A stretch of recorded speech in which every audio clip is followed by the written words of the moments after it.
बहुत समय पहले अफ्रीका के एक हरे भरे जंगल में एक हाथियों का झुंड रहता था। उस झुंड में बड़े बड़े मजबूत हाथी थे, जिनकी दहाड़ और कदमों की गूंज से पूरा जंगल हिल उठता था। लेकिन उसी झुंड में एक छोटा सा हाथी भी था। उसका नाम सबने प्यार से गोलू रखा था, क्योंकि उसका शरीर गोल मटोल था और आंखें बड़ी बड़ी चमकदार थीं।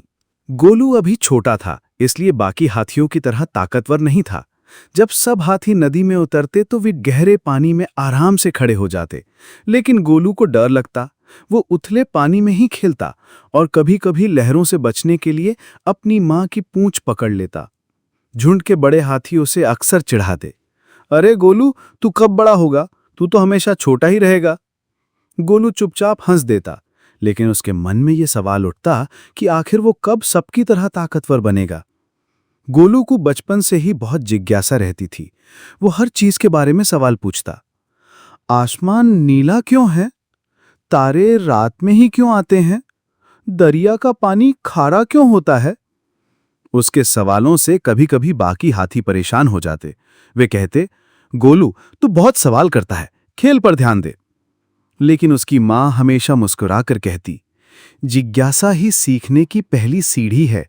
एक दिन यही तुझे सबसे खास बना देगी। एक दिन जंगल में सूखा पड़ गया। पेड़ पौधे मुरझा गए, तालाब सूख गए। झुंड के सब हाथी चिंतित हो गए कि पानी कहाँ मिलेगा। तभी गोलू को याद आया कि उसने चिड़ियों को कहते सुना था कि जंगल के पार पहाड़ की तलहटी में एक झरना है जो कभी नहीं सूखता। गोलू ने हिम्मत करके अपने झुंड से कहा, हम उस तरफ चलें, वहां पानी मिलेगा।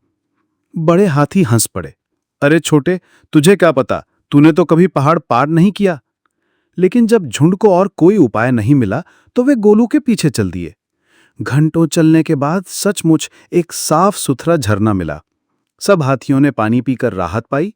अब सब ने पहली बार माना कि छोटे गोलू की सोच और जिज्ञासा कितनी काम की है। कुछ महीनों बाद जंगल में एक शेर आया। वो हर जानवर को डराता और मार डालता। एक दिन वो हाथियों के झुंड के पास भी पहुंच गया। बड़े हाथियों ने शेर को भगाने की कोशिश की, लेकिन शेर चालाक था। वो झाड़ियों में छिप छिप कर हमला करता। गोलू को यह देखकर बहुत दुख हुआ। वो जानता था कि ताकत से शेर को हराना मुश्किल है। उसने सोचा, अगर मैं छोटा हूं तो दिमाग का इस्तेमाल करना होगा। उसने चिड़ियों, बंदरों और खरगोशों से मदद मांगी। सब ने मिलकर योजना बनाई। जब शेर पानी पीने झरने पर आया तो गोलू ने अपनी लंबी सूंड से मिट्टी उठाकर उसके ऊपर फेंकी। साथ ही बंदरों ने ऊपर से फल गिराए, चिड़ियों ने उसके कानों में शोर मचाया और खरगोश उसके पैरों के पास दौड़ने लगे। शेर घबरा गया और भाग खड़ा हुआ। उस दिन के बाद शेर कभी वापस उस जंगल में नहीं आया।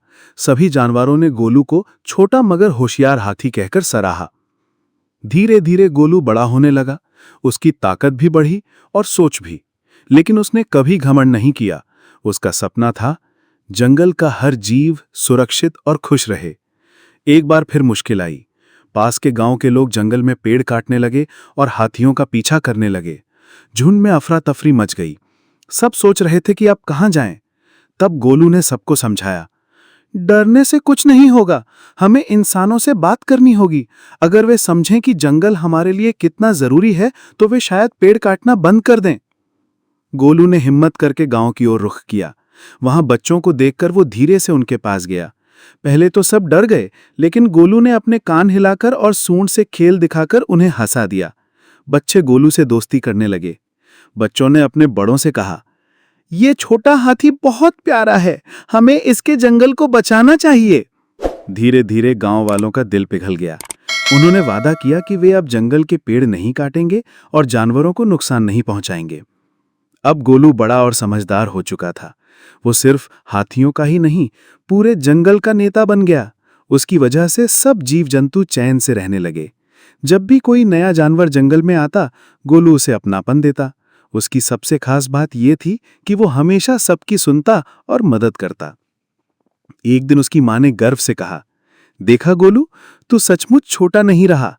तूने साबित कर दिया कि असली ताकत सिर्फ शरीर से नहीं, बल्कि सोच और दिल से आती है। गोलू मुस्कुराया और बोला, मां, मैं तो बस यही चाहता हूं कि सब साथ रहे और खुश रहें। यही मेरी सबसे बड़ी ताकत है।